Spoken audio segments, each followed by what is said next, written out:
Secret billionaire episode 47। Mall में शैली ने रोनिता को बहुत कुछ सुना दिया, जिसकी वजह से रोनिता का मूड खराब हो गया और वो वहां से चली गई।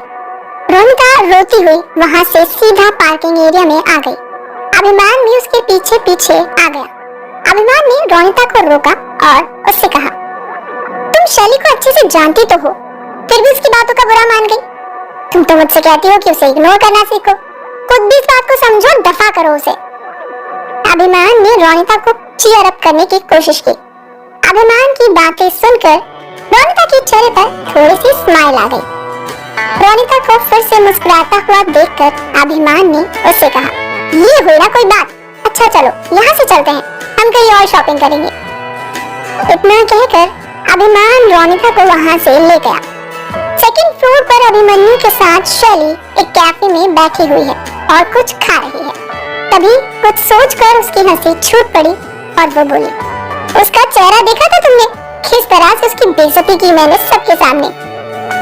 अभिमन्यु भी शैली की बात सुनकर हंस दिया और बोला, तुम भी ना शैली, हद ही करती हो, बेचारी को कहीं तो छोड़ दो। शैली ने आगे कहा, इस रोनिता की बच्ची को तो मैं अच्छा सबक सिखाऊंगी, बड़ी आई मेरी जगह लेने वाली।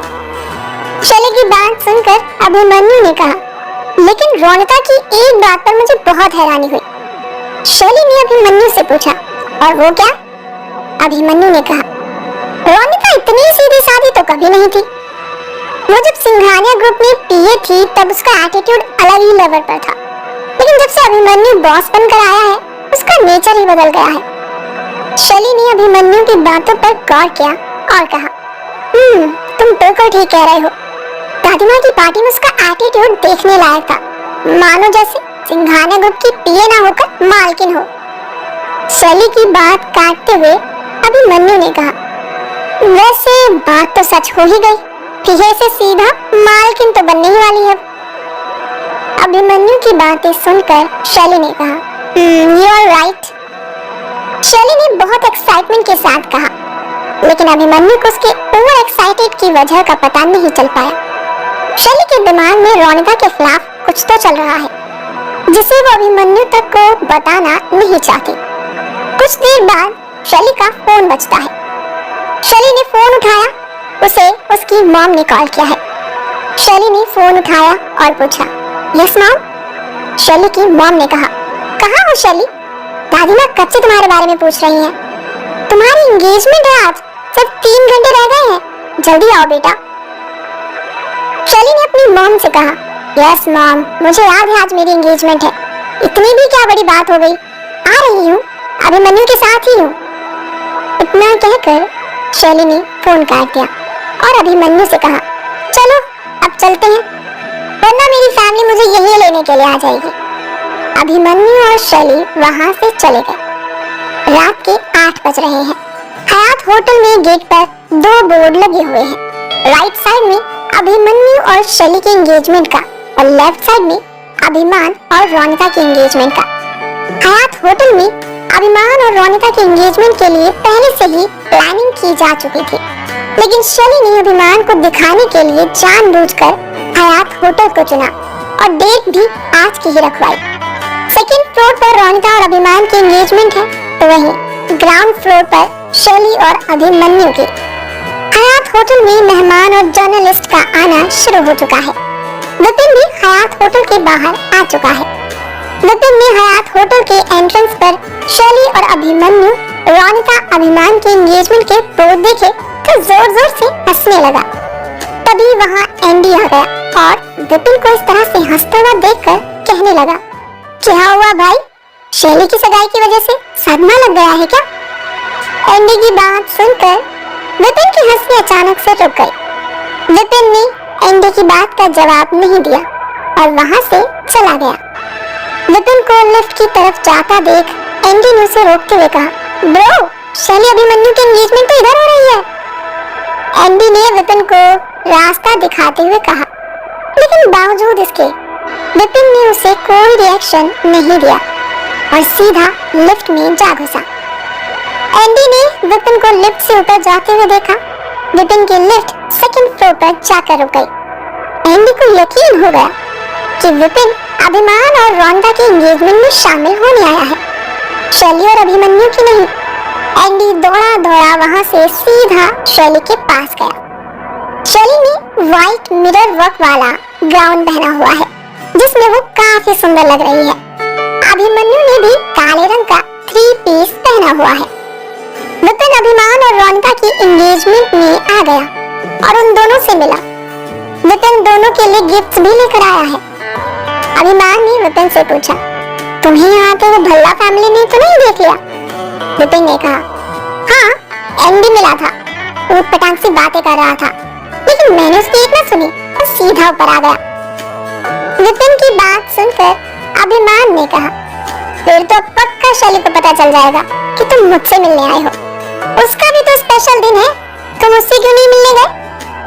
शैली के लिए अभिमान के मुंह से इतनी अच्छी बातें सुनकर तो विपिन हैरान ही रह गया। विपिन ने अभिमान से कहा, ऐसा कुछ नहीं है, मैं यहाँ तुम्हारे लिए आया हूँ। अगर तुम्हें पसंद नहीं है मेरा आना तो कह दो, चला जाता हूँ। अभिमान ने आगे कहा, अरे मैं तो मजाक कर रहा हूँ यार, तुम तो सीरियस ही हो गए। इतना कहकर अभिमान हंसने लगा। थोड़ी देर में दादाजी ने सबका ध्यान अपनी तरफ खींचा और कहा, लेडीज एंड जेंटलमैन, आज मैं बहुत खुश हूँ। आज मेरी पोती अभिमान की सगाई है रोनिता से और इन दोनों को मैं एक अच्छी जिंदगी की बधाई देता हूँ। मैं बहुत खुश हूँ कि अभिमान ने अपनी लाइफ को दोबारा से शुरू करने का ये डिसीजन लिया, क्योंकि डाइवोर्स या फिर रिश्तों में आई दरार जिंदगी का आखिरी पड़ाव तो नहीं होती। जिंदगी को दोबारा स्टार्ट किया जा सकता है। Well done my boy. इतना कहकर दादाजी अंगूठियां लेकर स्टेज पर आ गए और अभिमान और रोनिता को अंगूठियां एक्सचेंज करने के लिए कहा। अभिमान ने रोनिता को अंगूठी पहना दी और उसके बाद रोनिता ने भी अभिमान को अंगूठी पहना दी। हॉल में मौजूद सभी लोगों ने तालियां बजानी शुरू कर दी। सभी मेहमान अभिमान और रोनिता को बधाई दे रहे हैं। अभिमान मेहमानों से बात कर रहा है। विपिन भी वहीं पर खड़ा जूस पी रहा है।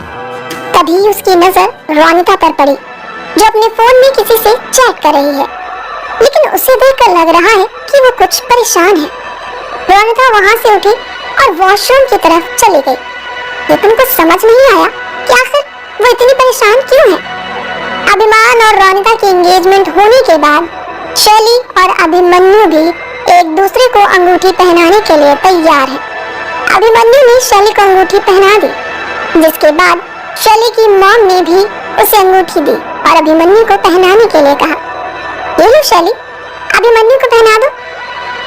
शैली ने जैसे ही अभिमन्यु को अंगूठी पहनाने के लिए अपना हाथ आगे बढ़ाया, तभी उसके फोन पर किसी का कॉल आया। पहले तो उसने कॉल को इग्नोर किया, लेकिन फिर उसका फोन बार बार बजने लगा, जिसको देखते हुए अभिमन्यु ने कहा, शैली, हो सकता है कोई अर्जेंट कॉल हो, फोन उठा लो और बात कर लो। शैली ने जैसे ही फोन उठाया तो दूसरी तरफ से आवाज आई, शैली मैडम, सोशल मीडिया चेक कीजिए, भल्ला ग्रुप की तो वाट लग गई। ये खबर सुनकर शैली को गुस्सा आ गया। उसे लगा कि कोई इस वक्त उसके साथ मजाक कर रहा है। उसने कहा, आर यू मैड? कौन हो तुम? तुम्हें पता है क्या कह रहे हो? शैली को इस तरह से भड़कता हुआ देखकर हॉल में मौजूद सभी लोग हैरान रह गए। शैली की मॉम ने कहा, शैली बेटा, क्या कर रही हो? शांति से बैठ जाओ और अभिमन्यु को अंगूठी पहनाओ। शैली ने फोन तो काट दिया, लेकिन वो सोच में पड़ गई। मगर फिर अपनी मॉम की बात सुनकर उसने अभिमन्यु को अंगूठी पहनाने के लिए हाथ बढ़ाया ही था कि तभी एंडी ने कहा, what the hell? Social media पर शैली तुम्हारे नाम से हैशटैग ट्रेंड हो रहा है। शेम ऑन यू शैली भल्ला के साथ साथ भल्ला ग्रुप को फ्रॉड का हैशटैग भी दिया जा रहा है। एंडी के मुंह से ये सुनकर शैली बिना अभिमन्यु को अंगूठी पहनाए उठ खड़ी हुई और बोली, क्या बकवास कर रहे हो? शैली ने एंडी से फोन लिया और देखा तो वो हैरान रह गई। आखिर ऐसा क्या हुआ जिसकी वजह से भल्ला ग्रुप और शैली को सोशल मीडिया पर लोग बुरा भला कह रहे हैं? जानने के लिए सुनते रहिए सीक्रेट बिलियनेयर। ये एपिसोड पसंद आया हो तो कमेंट करके जरूर बता दीजिएगा। रोजाना रोमांचकारी एपिसोड सुनने के लिए हमारे YouTube चैनल सीरीज FM को आज ही सब्सक्राइब करें और ज्वाइन करें।